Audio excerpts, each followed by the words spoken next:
Hello बच्चों, आपका स्वागत है वेदांतु केमिस्ट्री में। आज के इस लेक्चर में हम लोग बात करने वाले हैं कक्षा 10 के अध्याय 1 के बारे में, जिसका नाम है रासायनिक अभिक्रियाएं एवं समीकरण।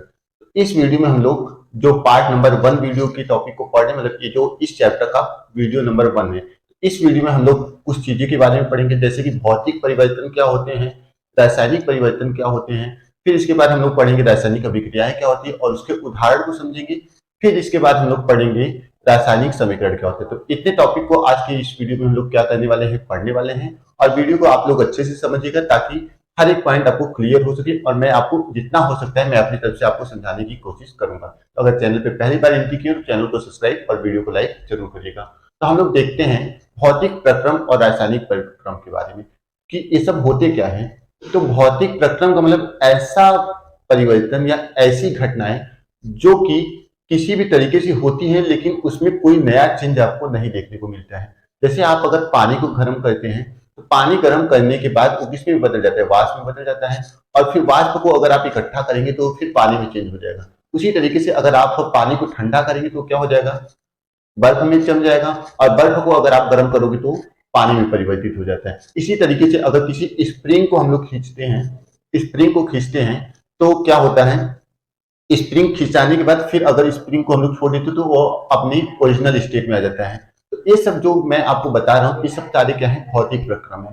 ठीक, जैसे आपने लोहे को गला दिया और लोहे का क्या हुआ, लोहे को गलाने के बाद आपने कोई बर्तन बना लिया। फिर आप क्या कर सकते हो, उस बर्तन को गला के फिर उससे कोई दूसरा बर्तन बना सकते हो। तो ये सब जो परिवर्तन हो रहा है वो क्या हो रहा है, भौतिक परिवर्तन। तो इस चीज से आपको क्या जानकारी मिल रही है भौतिक परिवर्तन से, तो भौतिक परिवर्तन से आपको ये जानकारी मिल रही है कि ऐसा परिवर्तन, ठीक, जिसमें पदार्थ की केवल अवस्थाएं और आकार परिवर्तित होती हैं, उस घटनाओं के या उस परिवर्तन को हम लोग क्या बोलते हैं, भौतिक परिवर्तन कहते हैं। तो इस चीज को हम लोग सबसे पहला टॉपिक डाल देते हैं इसमें। तो हेडिंग डालते हैं पहला पॉइंट। पहला पॉइंट इस चैप्टर में आप देखेंगे क्या, भौतिक परिवर्तन। भौतिक परिवर्तन।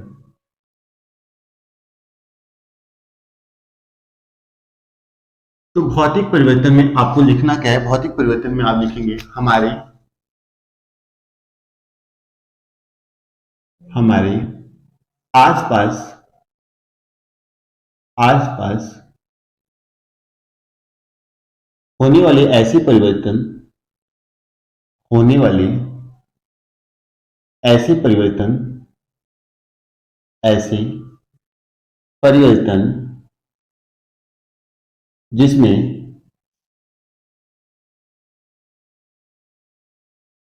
जिसमें पदार्थ के पदार्थ पदार्थ के आकार आकार आकार का मतलब क्या हो गया कि पदार्थ इतना बड़ा है, छोटा सा, उस आकार को बड़ा कर दिए। या पदार्थ छोटा है उसको बड़ा कर दिए, या कोई पदार्थ बड़ा है उसको छोटा कर दिए। जैसे रबर आपके पास है तो रबर को आप खींचोगे तो बड़ा होगा, और उसको जब दबाओगे तो क्या होगा, छोटा होगा। स्प्रिंग है, स्प्रिंग को आप दबाओगे तो छोटा होगा और उसको खींचोगे तो बड़ा होगा। इसी चीज को आकार बोलते हैं। आकार एवं अवस्था अवस्था में हमारे आसपास होने वाले ऐसे परिवर्तन जिसमें पदार्थ के आकार एवं अवस्था में बदलाव होता है, बदलाव बदलाव होता है होता है लेकिन लेकिन पदार्थ के पदार्थ के गुणों में कोई परिवर्तन नहीं होता। गुणों में कोई परिवर्तन नहीं होता। कोई परिवर्तन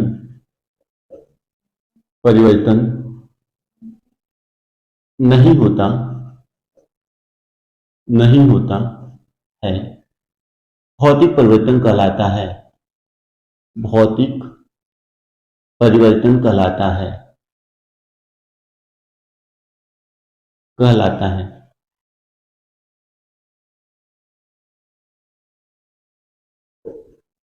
ठीक, उदाहरण आप लोग क्या लिख सकते हो, उदाहरण में लिख सकते हैं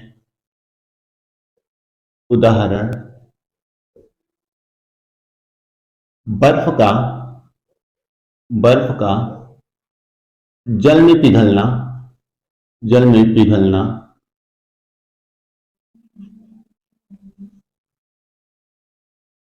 दूसरा लिख सकते हैं स्प्रिंग का, स्प्रिंग का,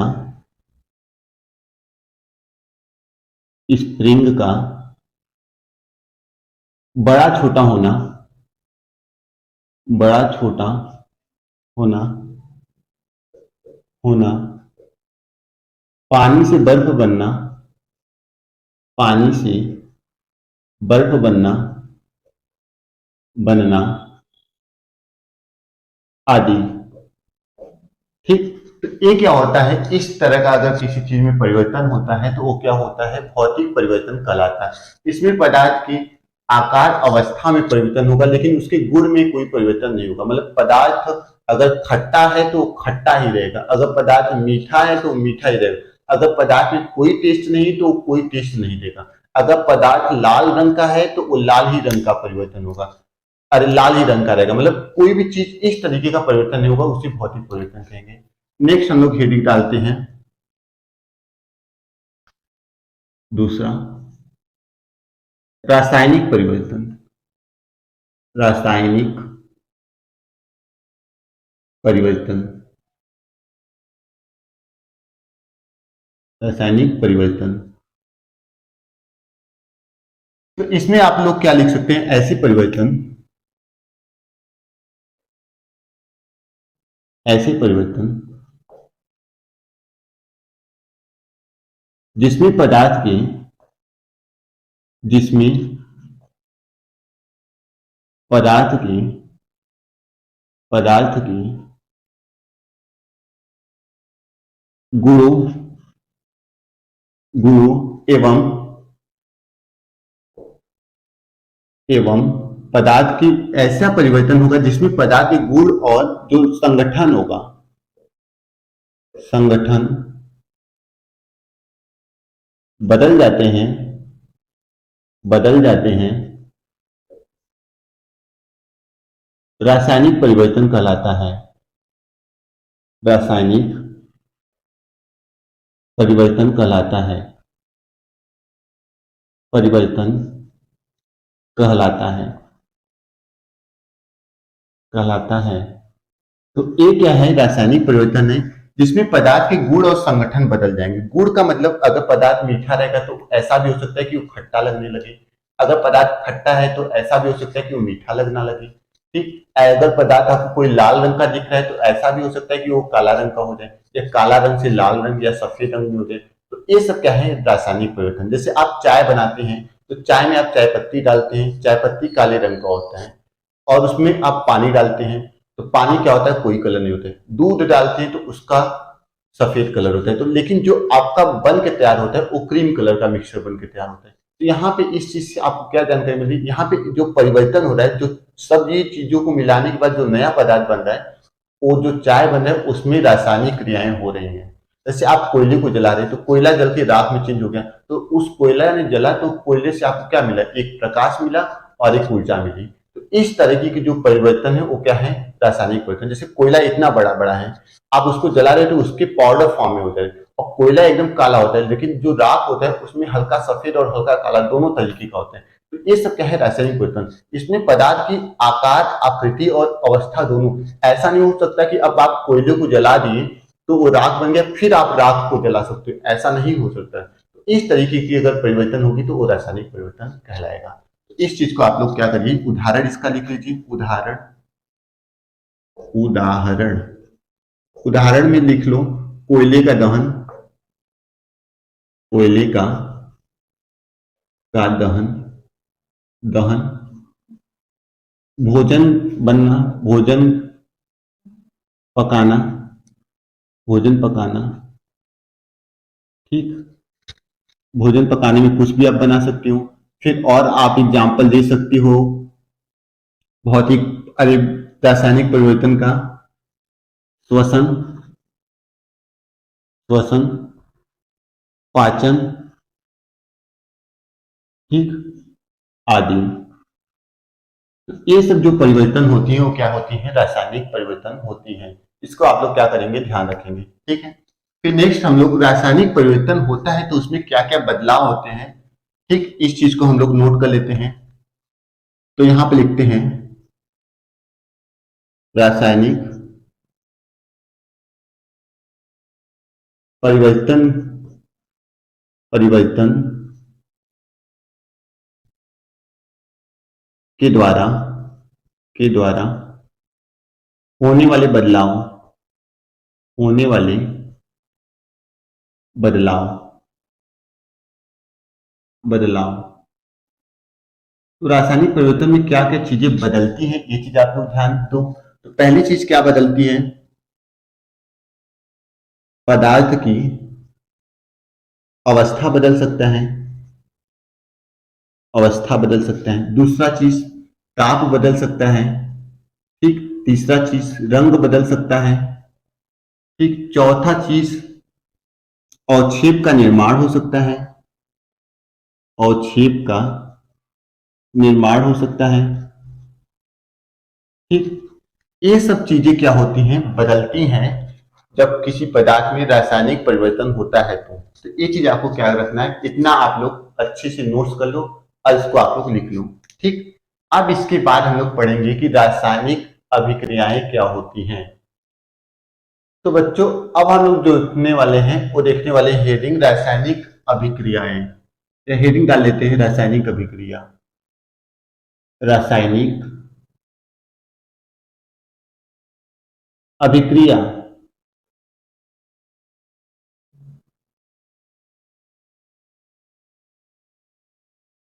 तो हम लोगों ने हेडिंग डाल दिया है रासायनिक अभिक्रिया। अब इस रासायनिक अभिक्रिया का हम लोग क्या करेंगे, परिभाषा पढ़ेंगे।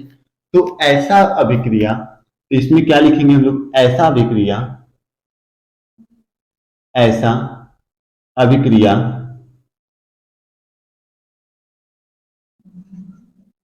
जिसमें,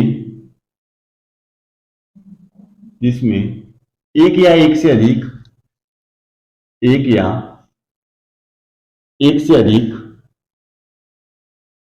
एक से अधिक पदार्थ मिलकर, पदार्थ, पदार्थ मिलकर कोई नया पदार्थ, नया पदार्थ बनाते हैं, कोई नया पदार्थ बनाते हैं एवं उस पदार्थ की, उस पदार्थ की भौतिक और रासायनिक गुण, भौतिक और रासायनिक गुण, रासायनिक गुण, रासायनिक गुण पुराने वाले पदार्थ से, पुराने वाले पदार्थ से, पदार्थ से भिन्न हो तो, भिन्न हो तो उसे, उसे रासायनिक अभिक्रिया कहते हैं, उसे रासायनिक अभिक्रिया कहते हैं, रासायनिक अभिक्रिया कहते हैं। उदाहरण, उदाहरण में जैसे आप लोग अगर कोयले को जलाते हैं, उदाहरण में अगर आप लोग कोयले को जलाते हैं तो कोयले को क्या लिखते हैं, पहला उदाहरण लिख लेते हैं, कोयले को सी से लिखते हैं, जो इससे हम लोग कार्बन लिखते हैं रासायनिक अभिक्रिया में। कार्बन को आप ऑक्सीजन की उपस्थिति में जलाते हैं तो O2 क्या है, ऑक्सीजन है। ऑक्सीजन की उपस्थिति में जलाएंगे, आपको कौन सा गैस मिलता है, आपको गैस मिलता है CO2, इसको क्या बोलते हैं, carbon dioxide, carbon dioxide, ठीक। कार्बन डाइऑक्साइड गैस मिल गया, प्लस आपको क्या मिलेगी, ऊर्जा मिलेगी, मतलब जो आप कोयले को जलाते हैं तो उसमें से गर्मी निकलती, तो वही क्या है, ऊर्जा है।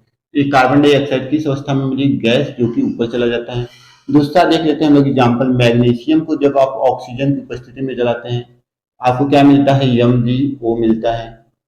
ठीक, तो यहाँ पे ऑक्सीजन 2 है, ऑक्सीजन इधर एक ही दिख रहा है, तो इधर 2 का गुणा कर दो और इधर 2 का गुणा कर दोगे तो अभी क्या हो गया, अभिक्रिया हो गया। तो इसे Mg क्या है, मैग्नीशियम है, इसको ऑक्सीजन की उपस्थिति में जलाते हैं तो MgO मिलता है। ठीक, तो इसे क्या बोलते हैं, मैग्नीशियम ऑक्साइड बोलते हैं, मैग्नीशियम ऑक्साइड, ऑक्साइड। ठीक, ये क्या है, ऑक्सीजन है, ऑक्सीजन है, और ये क्या है, मैग्नीशियम। ठीक, ये है मैग्नीशियम। तो ये क्या हुआ, हम लोगों ने रासायनिक अभिक्रिया को देख लिया। तो इसमें कार्बन और ऑक्सीजन की जो गुण है वो कार्बन डाइऑक्साइड से अलग है, मैग्नीशियम और ऑक्सीजन की जो गुण है वो मैग्नीशियम ऑक्साइड से अलग है। ठीक, तो ये क्या है, एक रासायनिक अभिक्रिया का उदाहरण हो गया और उसकी परिभाषा हो गई। अब हम लोग पढ़ेंगे रासायनिक समीकरण किसे कहते हैं। तो अब हम लोग देखेंगे रासायनिक समीकरण की परिभाषा। तो आपने रासायनिक अभिक्रिया को पढ़ा और उसका नीचे उदाहरण लिखा होगा, तो जो उदाहरण है उसे आपने रासायनिक सूत्र में लिखा था। ठीक, तो अगर किसी रासायनिक अभिक्रिया में उपस्थित पदार्थ को उनके सूत्र या उनके चिन्ह के रूप में लिखा जाता है तो उसे हम लोग क्या बोलते हैं, रासायनिक समीकरण कहते हैं। तो यही लिखिए, यदि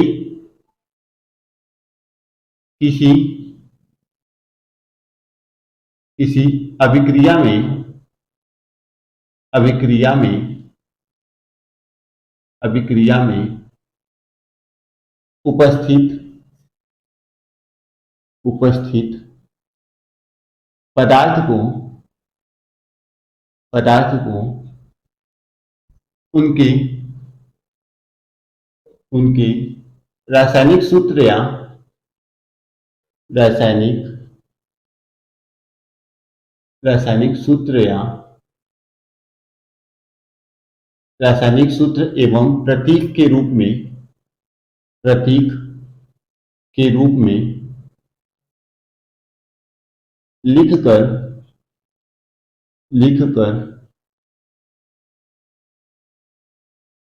कर व्यक्त किया जाए व्यक्त किया जाए तो उसे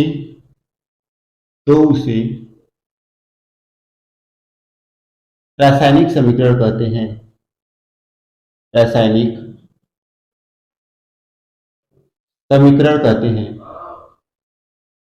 समीकरण कहते हैं कहते हैं जैसे रासायनिक समीकरण हो गया। अब रासायनिक समीकरण में दो भाग होते हैं। एक, जैसे मान लो उदाहरण हम लोग रासायनिक समीकरण का एक दे देते हैं। उदाहरण उदाहरण में आप लोग देखो, पहला उदाहरण NH3 है। NH3 एक गैस की अवस्था में है और इसमें HCl, ये भी क्या है, एक गैस की अवस्था में। ठीक, दोनों को आप लोग गर्म करते हो, आपको मिलता है NH4Cl। ठीक, NH3 को क्या बोलते हैं, अमोनिया बोलते हैं।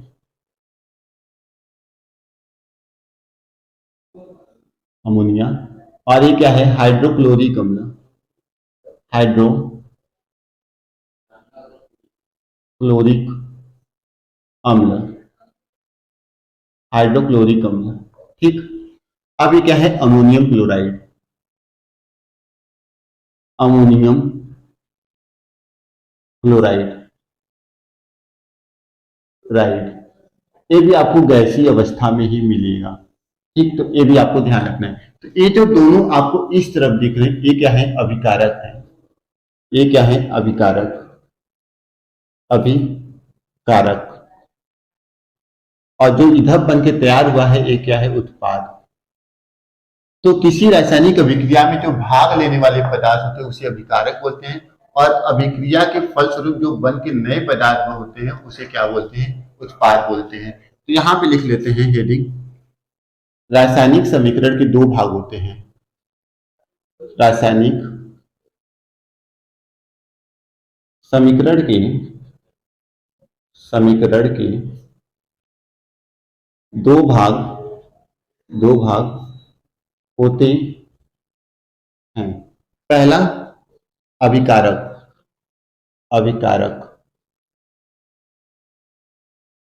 अभिकारक तो रासायनिक अभिक्रिया में रासायनिक अभिक्रिया में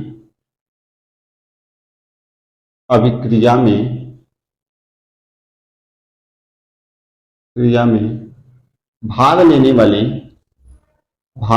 वाले पदार्थ को अभिकारक कहते हैं। अभिकारक कहते हैं। ठीक। दूसरा, उदाहरण में जो ये आप लोग ऊपर अभिक्रिया देख रहे हैं, इसमें NH3 और HCl ये क्या है? अभिकारक है, आप लोग जान लो। ठीक। दूसरा क्या है? उत्पाद। तो उत्पाद की क्या परिभाषा होती है? रासायनिक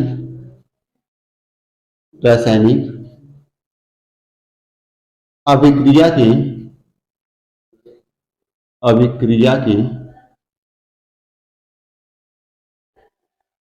के दौरान बनने वाले पदार्थ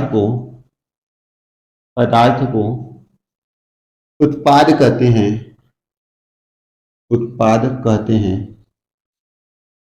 ठीक। तो अगर आप उदाहरण लिखना चाहते हो तो उदाहरण उपयुक्त अभिक्रिया में NH3 और HCl क्या है? अभिकारक है, और इधर ये क्या है? NH4Cl उत्पाद है। ठीक। और आपको एक चीज और ध्यान देना है कि अभिकारक को हमेशा इस तीर के बाएं तरफ लिखा जाता है और उत्पाद को इस तीर के दाहिने तरफ लिखा जाता है। तो ये था आज के इस वीडियो का कंप्लीट टॉपिक। अब हम लोग मिलेंगे नए वीडियो में, जिसमें हम लोग आपको बताएंगे कि रासायनिक अभिक्रिया को संतुलित किस प्रकार किया जाता है।